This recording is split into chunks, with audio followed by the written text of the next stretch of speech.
बॉलिवूड पार्ट्यांमध्ये अंडरवर्ल्डकडून drugs supply, Shraddha Kapoor, नोरा Fatehi औरी यांची नावे आली समोर।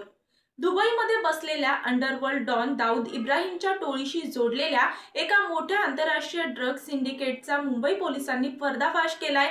अँटी नार्कोटिक सेलच्या या मोठ्या कारवाईत देशातील 7 पेक्षा अधिक राज्यात पसरलेल्या मेफेड्रॉन ड्रग्जच्या जाळ्याचा उलगडा झाला असून उच्चभ्रू ड्रग्ज पार्ट्यांचेही धक्कादायक तपशील समोर आलेत। या प्रकरणातील मुख्य आरोपी सलीम डोलाच्या टोळीचा सदस्य मोहम्मद सलमान सफी शेख याला दुबईतून भारतात आणण्यात आले आहे।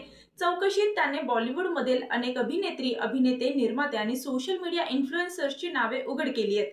यामुळे तपास यंत्रणा आता संबंधित सेलिब्रिटींना समन्स पाठवण्याच्या तयारीत आहे।